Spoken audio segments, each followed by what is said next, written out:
It is time for Beyond the Steps. I know that you are happy to see us here with two more guests today, and just as happy as we are to see you back with us this Friday for our weekly podcast that talks about everything dance medicine and science, nutrition, psychology, gender equity, racism, sex abuse and prevention. You name it, we cover it in order to help us live happy, healthier, and safer lives as performance athletes. We are super excited to bring a show to you today with two new guests. Can you believe it? After 4 seasons, we have two new guests with us from the Two Dance Moms podcast. We have Amira. I'm going to get it wrong. Azumi. Amira Azumi You and got it. Casey Yes. Day. Thank you so much. And Casey Day with us today. And we are going to talk about self-care. And not self-care like you would normally think of self-care, not necessarily facials and massages, which is what everybody thinks about all the time. But we're going to talk about what are the self-care practices that we can do at home with our performance athletes to help them get through their peak training season. And I know that can be hard with teenagers and young people because they're like, self-care. Oh my gosh, what is that? But we want to talk about how important it is and what we can do to help them use self-care to be able to get through these peak training times. So without further ado, Bree, will you please introduce our guests? Yeah, I'm so excited about this. This podcast. First of all, you got to get into it. If you haven't already, Two Dance Moms podcast. Paula is a proud partner of the podcast and supporter of the podcast. So we're going to talk about that later in the show. But Casey Day is a fitness trainer, wife to a firefighter, and mom of three, 2 boys and 1 girl. She started off as a basketball mom and was in over her head when her youngest daughter made the competition dance team. If you know, you know, making her a dance mom. Now, 6 years later, Casey is finding joy and lots of laughter podcasting about her experiences as a dance mom. And Amira is the proud parent of 2 kids, a very athletic 12-year-old son who's a soccer player, an energetic 10-year-old competitive dancer located in SoCal. She's in her 6th year as competitive dance parent and navigating the waters with helpful input from her former D1 college athlete husband who has lots to say about all things sports. Welcome to you both. We're so excited to have you on, first time guests. Thank you. We're so happy to be here. We're really excited. Well, it's so fun. And we talk all the time how there's just so many parallels with dance and every other sport. And, Amira, I know you and I share this, like we're knee deep in being soccer moms as well. And I'm enjoying it so much, but it's always amazing. Every day I say this to my husband, that it is the same story as dance, just a different sport, right? And so it's fun kind of connecting those dots and applying, what I know from the dance world to soccer and all the other things our kids are getting into. So we're excited to chat with you both today. Welcome. Tell us about the Two Dance Moms podcast and why you decided to pursue this platform. What was it that you were like, we've got to do this together and we've got to get this out there? It started, neither of us had danced competitively growing up. So this whole world was very new to both of us. Yeah. And my very first year as a dance mom, like you said, I didn't know what I was doing. I made so many mistakes, huge mistakes, showing up to the wrong place, thankfully on the right day, and I was never too far away, but lots of mistakes. And I went to one of my favorite resources to try and find information, which is podcasts. I love listening to podcasts. I love audiobooks. And I was like, man, I'm really not good at this. I need to get more information. And at the time, the only resource available was really the show. And that didn't give me the tips and tricks that I was looking for. And so I had to just trial and error. And there was a lot of error, but there was also learning. And, when we make mistakes, we learn from them. Absolutely. And come year 2, Amira joined our studio and we became buddies. And then year 3, I'm seeing all the new dance moms and I don't have quite as many colossal mistakes. I'm still learning. Obviously, we're always learning. Yeah. But I'm hearing them comment about things that I had experienced and lived through and was like, oh, my heart breaks for you. I don't want you to go through the same mistakes I did. And that was the very beginning budding of it for me. What about for you? I mean, I would say similar. ironically, my son had like a project where he had to make a podcast a year and a half ago. Yeah. And I was just saying to him, oh, that would be so much fun. I love podcasts. It would just be so much fun to understand the process, even if nobody listened. And I Right. feel like it was the next day that Casey called me It and was said, the I have next this day, idea yeah. to help other dance moms. And, you know, we were spending an hour a day, maybe daily, Yeah. maybe 5 times a week, talking about dance mom things that we Yeah. actually talk about on the Easy to podcast. do. Yeah. Yeah. And so we just thought, let's just record it. Maybe no one Yeah. will listen. Maybe 5 people will listen and it will help them. And the rest is history. We are both I love it. actually I verbal love it. processors, so it works Yeah. well for Yeah. the platform. Yeah. Well, and I love that the impetus was like, this is what you don't know, because I think growing up, like my mom, I was the only one to do anything with dance or the arts. You know, I was the dancing and singing all the time, and she dropped me off and wanted me to do it on my own. But I think of how much further I would have gone faster if my mom would have known the basic things. You know, I'm grateful for my journey and how I experienced that. But today it's so much more involved in terms of what's out there and the dangers of the industry,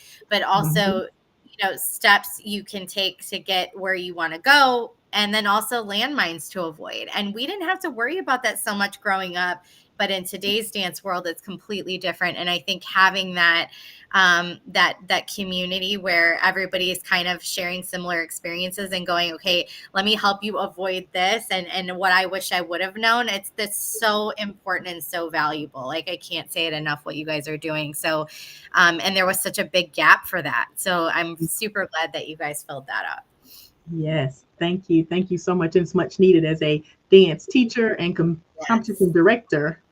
Having a dance mom community that's knowledgeable is very, very helpful. Very, very helpful. And I will leave that at that for right now. But we like to start with the basics here at Beyond the Steps, because we have viewers who are first-time viewers, who are weekly viewers. And so I want to start with defining self-care, what you all define as self-care in the context of how we're discussing it today. Because I talked a little bit about how people think of self-care, you know, the cucumbers on the eyes and the but well, it can be that too. It can be that. Exactly. Not that during competition season we have any time for cucumbers on the eyes. No. But in the context of how we're discussing it today, how do you define self-care? When we're talking about self-care, it's for us and it's for our kids, because it takes a toll on everybody involved in the process. And it's what we do for ourselves to make us feel full, to make us feel full physically, emotionally, mentally, and even spiritually. These are the spaces where we tend to run dry. And if our cup isn't full, how can we pour into others? How can we, as parents, pour into our children? How can our children pour into their sport? You know, it's like that visual that they give you on the airplane. You know, the oxygen mask comes down and you have to put the oxygen mask on yourself before you can assist somebody else. And that's how we look at it, is we need to be full in all of these spaces. Absolutely.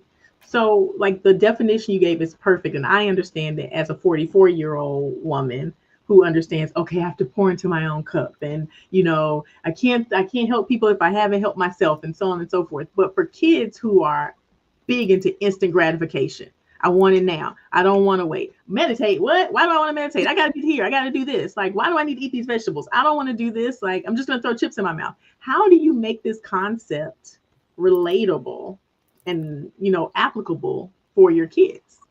I feel like that's such a good question. And I feel like the answer lies in like analogies or comparisons to things that make it relatable to them. Like Casey used the example of the oxygen mask, and that helps us parents further understand. When I was growing up, my mom would always make like a reference to a car, and she would be like, you, for your car to go, you need to put gas and have water and take care of it. And she would always speak about that when referencing like proper nutrition and sleep. And I use that when my kids were younger. And I would say now with this generation, there's so much focus on their electronic devices. I have 10 and a 12-year-old. They now have their own phones. Everybody's got an iPad, tablets for school. So I think to break it down for them, you can really just say, hey, for your device to work, for you to be able to be on your phone and communicate with your friends, do your schoolwork, you have to charge your device. Mhm. You have to make sure it's up to date. You know, Love that.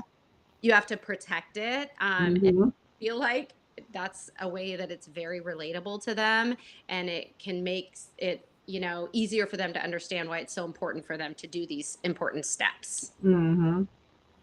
I All love Absolutely. that. about Yeah, yeah. And so do you think that I feel like we've come a long way. Let me preface this with that statement. But do you think it's still a common misconception that self-care is frivolous and unnecessary? Do you find a lot of dance parents are dismissive about the idea of self-care, or do you think it's more widely accepted at this point?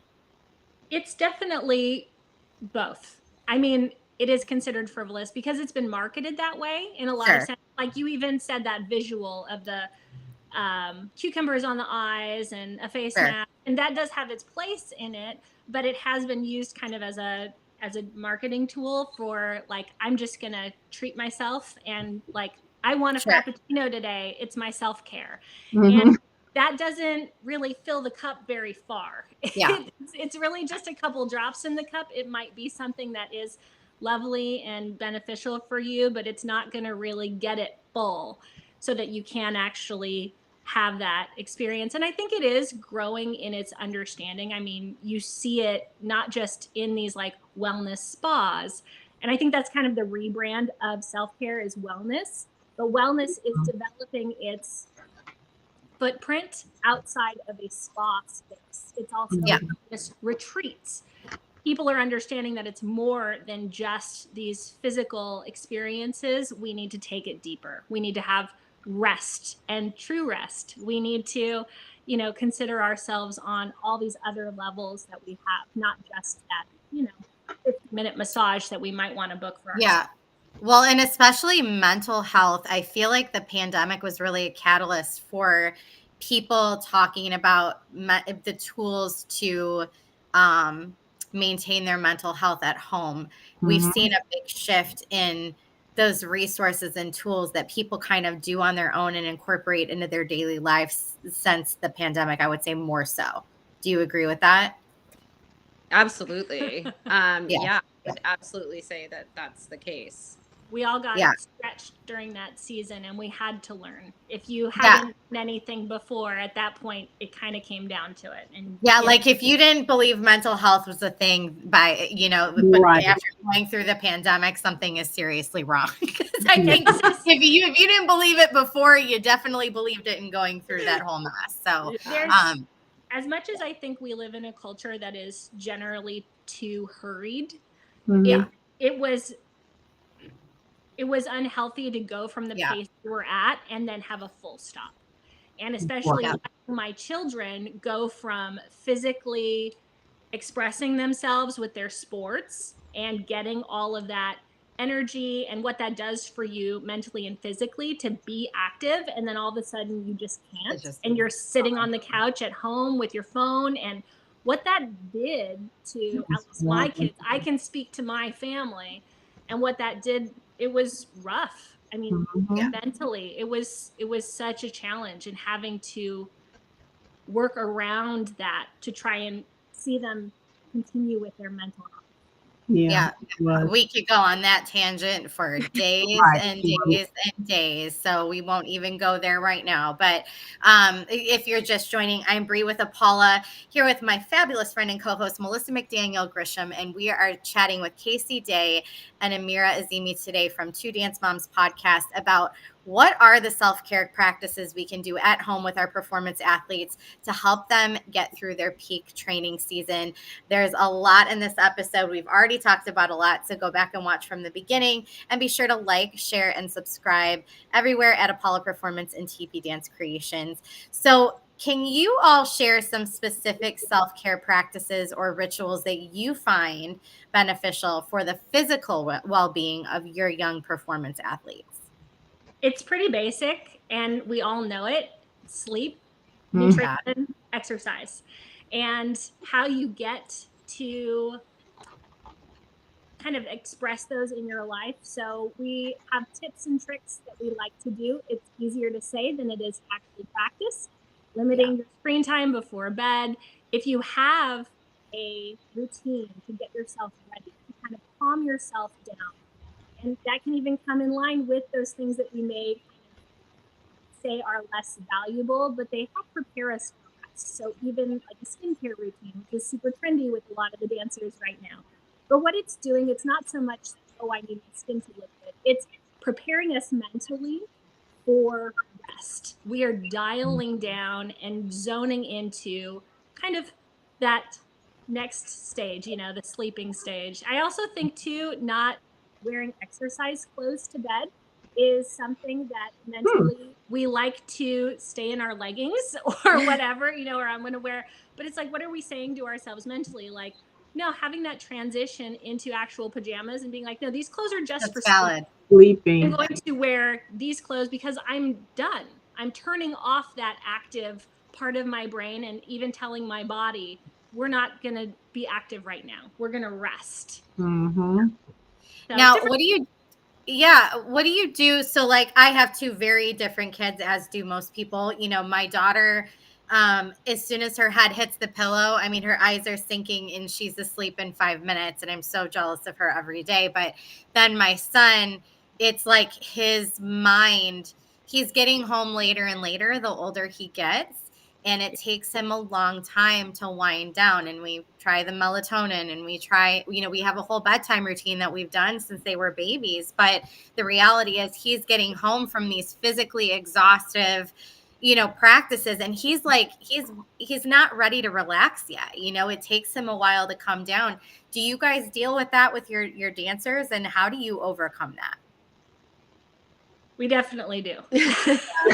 Yeah. Like he wants to come home and eat like another meal and, talk. And sometimes he's got homework that he's got to do. And so, he's, just turned 11. And, by the time I look at the clock, it's like sometimes 10:30, depending on when he's getting his homework done, before he can get in bed. And then he's still not going to sleep. Right. So it takes him a lot longer. And I've talked to the doctor about it, and we've done all the things that that have been recommended. It's just, he's just that kid. And I'm sure. So what do you guys do for that? I deal with it with my, all three of my kids. My two boys are just finishing. My oldest has finished high school just this past year, and my middle is graduating senior and would go to school leave at 7 in the morning and not come home till 9 o'clock at night because his school was far and his athletics. And it was just a very long day, and come home and it's like chaos. And it's now the same with my daughter. She's 14 years old. And so her dance classes go until 9 p.m. Mm-hmm. And, we get home, it's 9:20-ish by the time we grabbed the dance bag and made it into the house. What we try to do as best we can is all the things that you were talking about, we try to tackle them throughout the day. So when she comes home from school, we do homework. She also doesn't have PE because of her dance schedule. So she gets to get out of school an hour early so that she can have a little more time to work on her academics. So we don't save it until the last minute at home. Mm-hmm. Though sometimes it happens. I mean, it's just a part of life. Yeah. Sometimes you're doing homework late. But from there, I also pack her food. I force her, which she doesn't like, but to eat before you go to dance. We're taking our nutrition as we can. That way we're not coming home at the end of it and feeling like this is the first time I've had an opportunity to eat a solid meal. So she's eating dinner like a senior citizen at like 4 or 5 o'clock. And then packing something very nutritious for her. She usually gets a blanket dance, not every day, but often. And so like hummuses and different things with like or stuff like that, or smoothies, whatever we can do to try and like fill her up throughout that time. That way, when she comes home, it's a snack rather than dinner. A meal. 30. Yeah. And that helps too, because digestion, if you're having to digest your whole dinner at 9 o'clock, that's part of what keeps you up. Your body isn't ready. Mm-hmm. Yeah, that's a great point. It's a great point. And now I have to just wrestle that with my son, because he's like, he doesn't like eating before soccer because he feels heavy, full. And full, because it's a yeah. lot of running, and it's like he doesn't like that. He starts to feel sick, and it affects how he's playing, and so he's very like, I don't want to eat. So it's like I'm shoving like a protein drink on the way to soccer and like snacks, but he won't eat a meal. And so it's just I love asking and hearing the perspective on it, because it's a constant struggle with that one. And it's amazing how kids are so different, from one to the other too. So then let's talk about the mental side of it. And the same question applies to the mental side, but then I want to add in another layer of, as from a director's standpoint, I've seen so many times over the years where, especially in a stressful convention or competition environment, I mean, the kids and the parents are going at it. I mean, the kid is snapping at the mom. The mom is like drawing the line in the sand, like, you're not going to talk to me like that. As the director, I'm like, separate. We don't need the kid to be stressed before they're going on stage. But I totally empathize with the mom, because if my daughter talked to me like that, I would flip my crap too. Like I totally, so like, how do you guys deal with the mental aspect of the stress that, remembering that they're kids, this is a lot for them. It's a lot for us. It's certainly a lot for them, and they don't have the same coping skills or maturity that we do, because they haven't lived as much life, and we still can't even deal with it properly sometimes. So what's your advice on all of that, and what do you recommend, and how do you deal with those moments when they inevitably happen? So it's so interesting.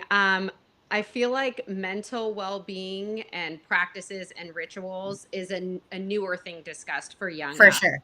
For Whereas sure. physical, growing up playing sports, I know rituals and practices for my physical well-being. But I asked my husband, as we were preparing for the interview, and we were preparing for our prior episode we had with a mental performance coach, I was asking what he played really high level sports up to Sure. D1 football, and I was like, what tools did they give you guys for mental well-being? What rituals, what practices? And he said absolutely none. There was never a discussion about mental health. So this is a newer thing. So I feel like knowing that, us as parents, we have to give ourselves grace that we are not always going to navigate this the right Sure. way. And we see other parents maybe reacting. We have to sort of give them grace, because they're figuring it out, as we all are. And then I think we have to lean and rely on experts and people that really know what they're doing. And we were super blessed to have this mental performance coach, Chloe Molesky. She's on Instagram at Grow with Chloe. She gave very specific tools that I feel like, I want to share a couple of them that I feel like are really helpful, and I will gloss over them. But the biggest being approaching growth versus mindsets for your athletes, and having them check in on this regularly. Basically a chart. You're going to have on the left a fixed mindset approach of things that has happened to the athlete. So they lost a game, they missed a PK, they didn't adjudicate where they wanted to, whatever it may be, that's their left fixed side. And then on the right is going to be a growth mindset approach to those things that happened on the left. And they use words like yet and every day. And so they change the statements. For example, in a dancer's world, we talked about in that episode, saying something like, I'm not a turner, or I don't have my area, or I suck at whatever it may be, ballet. It's, I'm not a turner yet. I'm working to get better at ballet every day.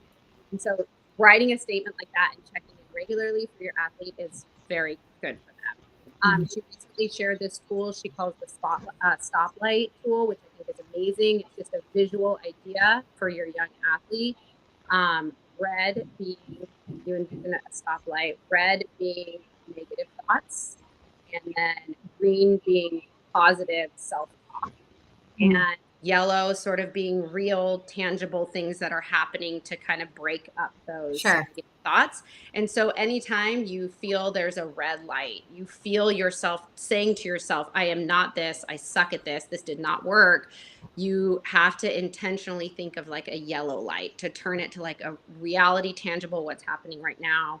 And I will encourage both my kids who are athletes to sort of shift when they are going into negative red light thoughts. And I think that's really useful. So that comes from Chloe. And then things, basics as a dance mom that I use with my dancers, I feel has helped mental health in my son. And then therefore in turn, I think all those things are applicable for us as parents are just like Casey said with regard to physical well-being. I think it's just the basics, like breathing. Breathing is so important, whether it's a minute of breath and time alone, it goes a long way. And so I think we have to be cognizant at times.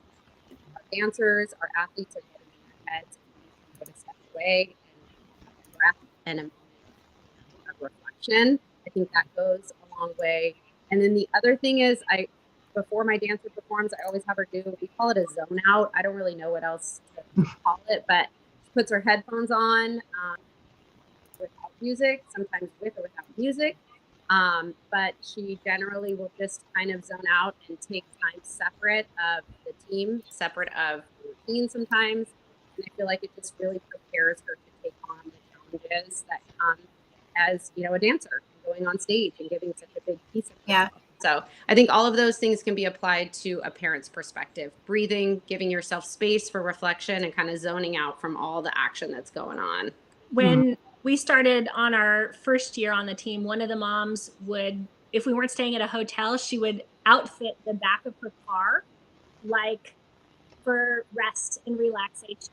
Ooh. And so she would pull her daughter out of that space. Like you were saying, it can get kind of crazy. And the so stressful, yeah. You just need a space to not be a part of it and pull away for a minute. Like Amira was saying, we need that moment to breathe and to zone out. That's a great point. In between the dances, if you have a break and you don't have a hotel, like she made it nice. Like there was pillows and blankets and snacks. And I was like, I want to go to the back of your car. Yeah. Can I go to your trunk?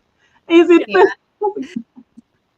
That's fantastic. I love that because I've seen so many meltdowns happening between parent and child in those really stressful moments. And as a director, I would always try to calmly diffuse, but also talk to the child of, sweetheart, you can't talk to your mom like that.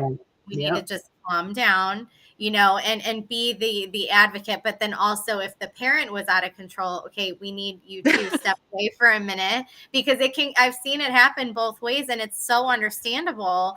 Yeah. But you want to make sure the kids are always respecting their parents and that the parents are not, ultimately riling these kids up right before they're going to go do the thing that, you almost like a pick your battles, like don't argue about this now, talk about it later, but she's about to go on stage or he's about to go on stage. And that's why we're here. Right. Yeah. So it's always interesting to hear people's perspectives about that. My parents have started to do, they call it the kid swap. So they will, when it gets too much with their own kid, they swap the kid with another dance mom. They swap kids. Because your kids always listen to and act better with other director or another parent. Right, exactly. Absolutely. So they have like a designated kid swapper. And so when they're like, Haley, go to Miss, and they swap kids, and that's how they diffuse the situation. So that's one thing that they've done. I love that. Well, yeah. I'm gonna send Casey with my daughter. It's like a little community. You really build up like being a family. Like we're gonna go battle this out. It's it's going to war. Like we're gonna go battle this out for the next 36 hours together, and they're your people. So I love that. Armed with safety pins and hairpins. Yeah. Well, and let's be honest, you directors and choreographers, you have enough on your plate rather than to try and like parent mediate just too much. So it makes sense. I like the parent walk. I like that. Yeah. So how much of this responsibility falls on you as the parent to say, do this, you need to do this, it's your responsibility? And then when do we put it in the hands of our children? Because you both have children of varying ages, and we work with children of varying ages. Like when is it appropriate to say, okay, if you don't take your zone out time, I'm not gonna follow you around the venue going, did you zone out? Did you zone out? Did you zone out? Did you zone out? Did you zone out? Like how much of that responsibility should be on the kid and how much should be on the parent? When do we stop being the helicopter parent? Right. I think it's gradual, just like with anything. The responsibility lies fully with the parent when the child is young because they don't know any better. They have no They have to be taught. Yeah. exactly. And so it's our responsibility to teach them, not only to tell them what to do, but also to model it ourselves. We are that number one lesson. How am I handling my life when I'm feeling stressed? What am I doing? Am I having a zone out time? Am I taking a breath, or am I freaking out and having a meltdown? And the kids are learning more from what they see than what we say, or that's the first place they're learning it. So after that, we're teaching them. I have a very clear memory when my oldest son was 7, we were on vacation. And all of a sudden I realized he was in 7th grade, and I started seeing how many more years I had left with him in my home. I'm like, I am guaranteed that you're going to be here. I have this many more years to train you to have these moments with you, and then you're going to move out. And I need to know that you can do your laundry and you could make at least a meal or two. Like, there's basic things that I need to prepare you for being an adult. And I started looking at it like a countdown. And I think it's the same way with this. It's gradual. It's not like all of a sudden one day you do everything on your own. We're slowly preparing the kids and we're telling them. And as they get older, they understand and they have more self-awareness. They feel it in themselves. If they didn't go to bed at a good time, they know the next day they don't feel good.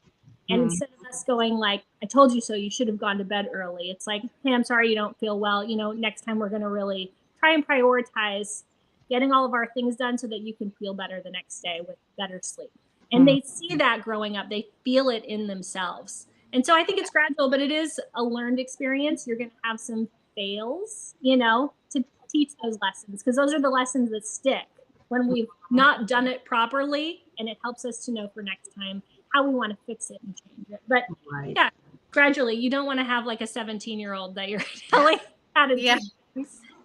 Well, you know, well, nothing. We're all still learning. But. Yes, we absolutely are. If you are just now joining us, this is Beyond the Steps, and we are having an amazing conversation with Amira and Casey from Two Dance Moms podcast, and we are talking about what are the self-care practices that we can do at home with our performance athletes to help them get through peak training season. There is still a little bit of show left, so please stick with us if you're just now joining us. If you want to watch the show from the beginning, you can go to YouTube at TP Dance Creations or at Apollo Performance and catch the whole thing. From there, make sure you like, share, subscribe, comment, let us know what you think. If you have some techniques that are as wonderful as the ones that they have suggested, please drop them in the comments, because those who are watching, I'm sure, would absolutely love to have any advice that they can to make it through competition season with their students. So sometimes it can be, we kind of already answered this one, but I do want to talk about like taking this seriously. And then as a community taking this seriously. I'm going off on a tangent, but taking this seriously. So I don't know that there is a lot of accessibility to information in the dance community, specifically in the competitive dance community, around self-care and practices and resources and tips and tricks and things like that, like we've been talking about. Do you think that making information like this accessible, and this is a strictly opinion as dance moms, from a dance mom perspective, is it the responsibility of the studio owner? Is it the responsibility of the competitions to start offering resources like this while they have us there captive for 5 million hours from Thursday night to Sunday night? Is it there? Do you think that it should fall in their realm? Should it fall in that of the studio owner who has a competitive company to provide parents with resources like this? Or is it strictly on the parent to find it? I mean, we have a podcast focused on dance parents specifically, and I do feel the onus falls on parents, because I think the needs for children and for young athletes, it's so individual. Like, only a parent can cater those needs to your own child. And I feel like the studios, the choreographers, the directors, they have so much responsibility and other areas that they need to have their focus on, that I really strongly feel that it needs to come through the parents. Mhm. And that it's probably just an individual opinion. Do you agree, Casey? I fully agree. I think the buck stops with the parent. I think it's the parent's responsibility. I think if the studio and the director and the competitions all have the bandwidth to create those resources, I think it behooves them to have them available. Everyone will function and flourish better if they're made available and it's taught. But I think the responsibility lies with the parents. I feel strongly about this. I completely agree and understand where you guys are coming from. However, I do think that in order for this, I look at this like a machine, right? And there's everybody's got a role, and if everybody's functioning and if everybody is playing their role to the max, the machine functions very well. And if only one part of the machine is functioning very well, the rest of the machine suffers. And I think the parents are the absolute most important component in this conversation. But I think the reality is if you have conventions and studios that are operating same old, and they're not taking mental and physical health practices into concern as they're starting their warm up, as they're starting the day of classes, as they're going through, yes, they can't tailor that to the individual child because every child's different and nobody knows their child like the parent or guardian, right? But at the same time, if they're not laying that foundation, that groundwork at the studio level, at the convention level, but their expectations are through the roof, I think there's going to be a mismatch there. And I think that as an industry, we have to start collectively caring about these things if we want to take care of our athletes and we want to see our athletes dancing well into adulthood if they want to. And we need to start taking care of them. And I think the problem with the dance industry and other industries that we're seeing right now at this point is that we're not all saying the same things, and we're all operating. Some of us are operating based on information that we had 50 years ago, or from what, our mentor taught us when we were 7, and we're just repeating that now to our students. Or we are, just haven't taken a class ourselves or realized that there's new techniques and new science and new studies that show that self-care is really, really important to a successful student athlete. I think we're just not all talking about the same things. And that's the problem with dance across the board, is that since there is no governing body, like cheer has USASF and, marching arts has DCI, dance really doesn't have that thing. And so there's nobody that's like sending all of the standard information down the pipeline. And that's really tough to put on the shoulders of parents and who are just trying their best, but they may not know everything dance requires, but studio directors and conventions do. And so I think, or should, if they're legit. Right. And so I really do think I look at it like this big wheel, and everybody has to have their hand on that wheel. Right. I think it's interesting. The parents, us parents, we are the epitome of like ownness and responsibility. But I love that. That's great. Parents, we need to own this. You being having been a director, you having been a director and studio owner are saying, no, we need to own it. So I think the good news is we are all individually saying we all need to own this. And I think that that's where the answer lies. Ultimately, the biggest responsibility is the parents of the child, but there still needs to be awareness and education from studios, conventions, and directors and stuff like that. Like you said, we all need to work together, and there are elements in conventions, sometimes even in the times in which the conventions are and how long they last, and different things that kind of do work against some of these things. And having everybody working together, I mean, there's no better option than everybody putting in. Absolutely. Yeah, completely agreed. And I really think that, there's some really great steps being taken. I think, we're headed in a really good direction with it all. There's at least, we're having conversations like this that would have never happened, 10 years ago even. So it is fantastic that we're even talking about it and that it's a thing. Absolutely, like there's no parents are going to be able to tackle it thoroughly and apply it to their specific child. I wish every parent had that onus, but I know that's not always the case. But and there's no way a director or a teacher is going to be able to apply it that specifically to every student, because like you guys said, the bandwidth just isn't there. But at least putting relevance on the practices, I think, is where they come in, and that's important. Yeah, and they have to have the tools to do it. Like you can't put things in a toolbox if you don't actually have the tools or know where to go and get them. So Yeah. To hear you say that you think is a parent responsibility is like Wonderful. what? Oh my gosh! Like, are you? I mean, because everybody always does pile on the studio, or pile on the competition directors, pile.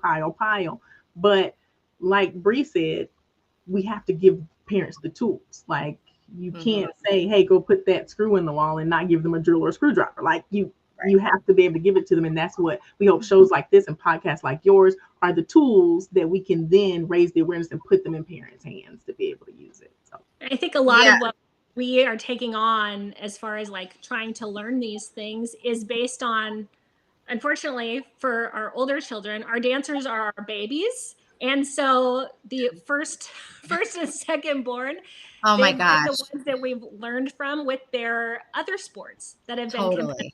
and so we're able to take from that and see it and learn it, and now be able to be like, oh, we need to help our daughters in this situation with their self-care and stuff, where it's like, man, I just don't know that I knew that or heard that before when I had my sons playing basketball.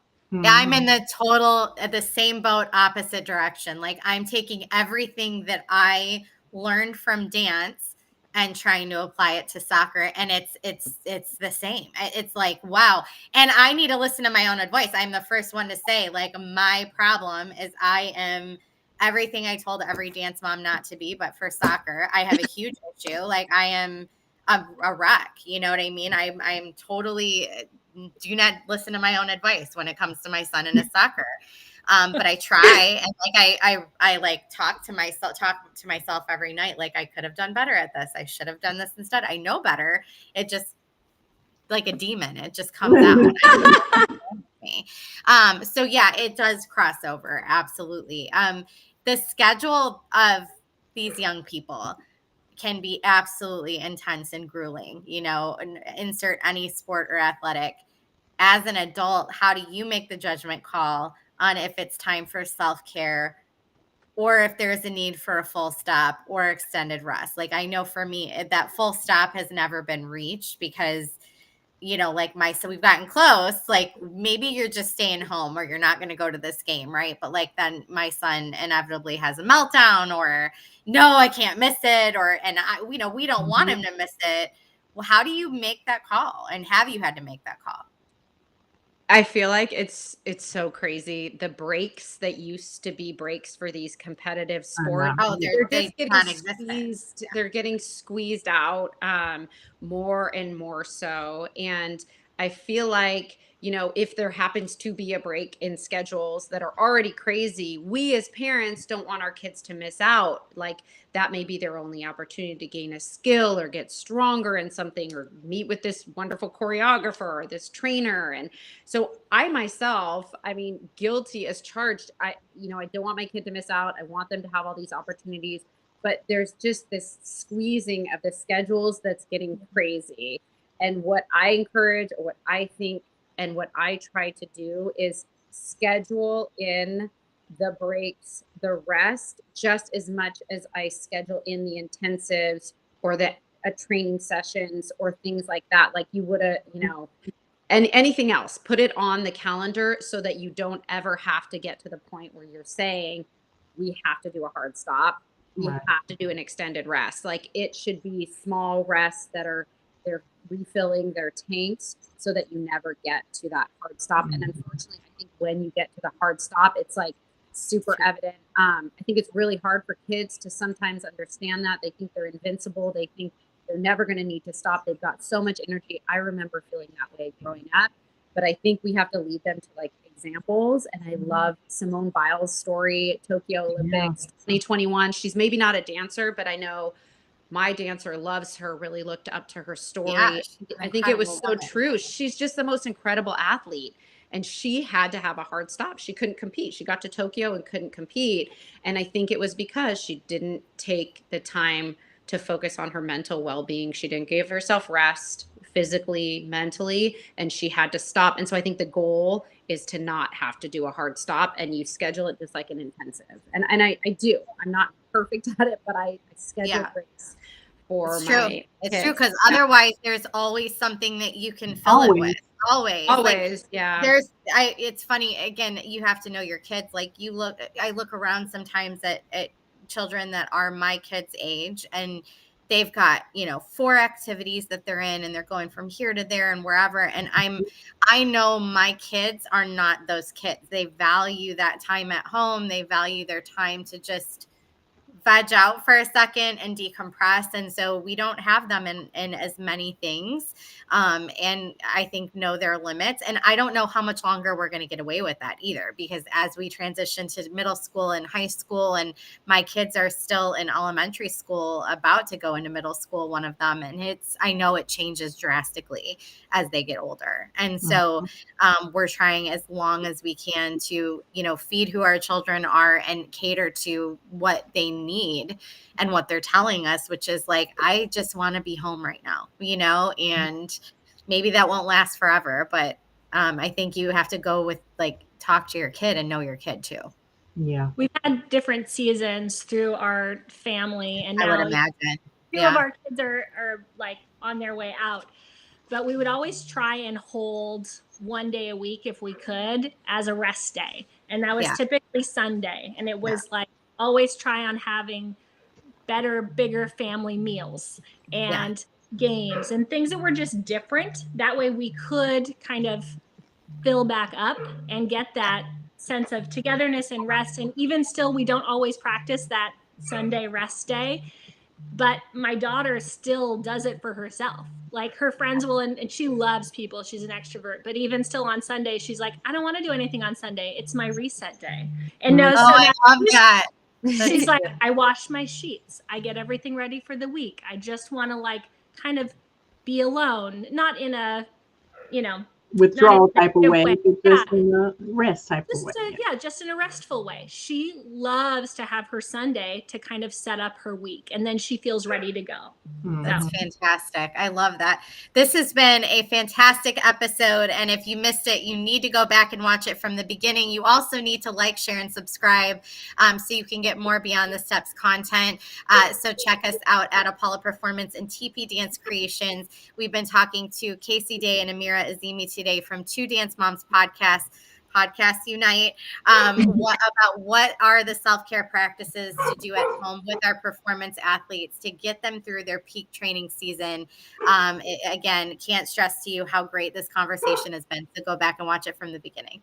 And Melissa, we have homework now. So yes, we have homework. Casey and Amira are new, so you got to fill them in on the homework situation.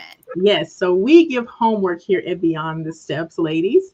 And each week we ask our viewers to do one simple thing between now and the next show that they can do, very simple, to make progress in this area. So we're going to ask you to give our viewers this piece of homework this week. So what would you like for them to do?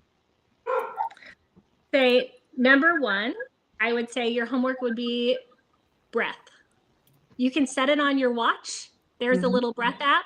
Just remember to take those moments. It's so easy. It's only a minute, and you can set however many you want. But taking that moment to just breathe and come to a calm place, I think physically, mentally, emotionally, it's going to be restorative for you, for your kid, for everyone, really.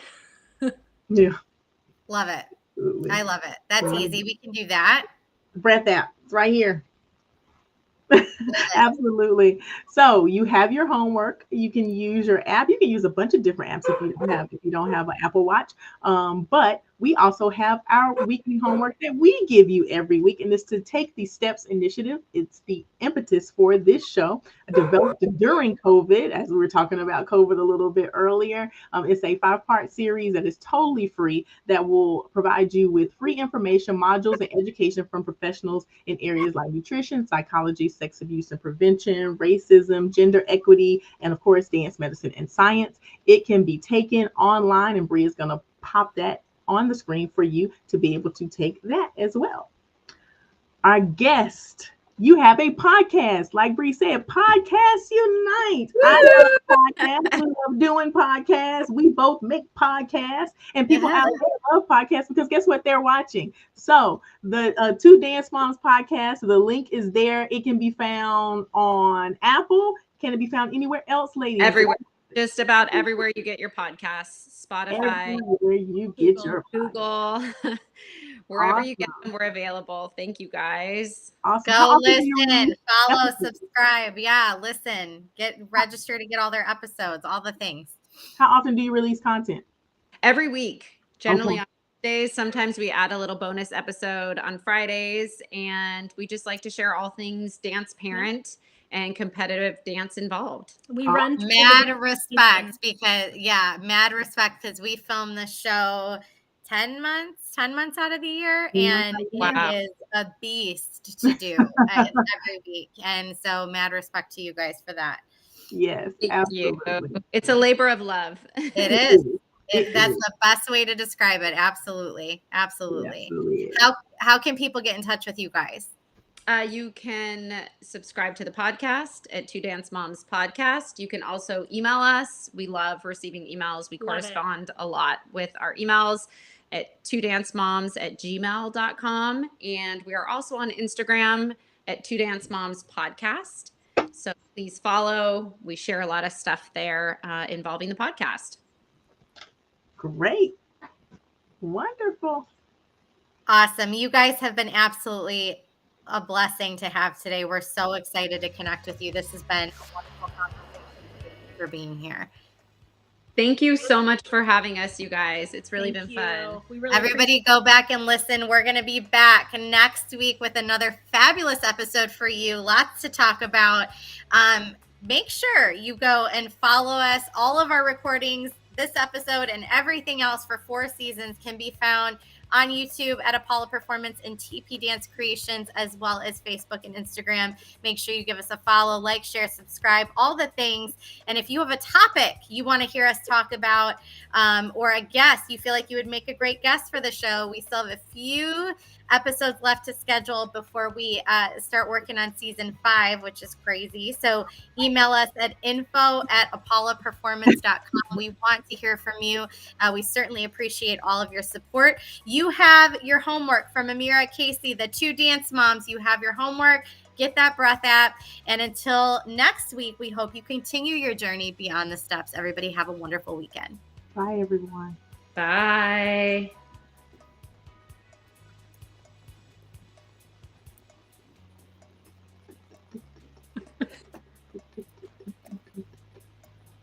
It's trying. It's not ending. Hold on. All right. They don't want us to leave. It's okay. We can just keep dancing.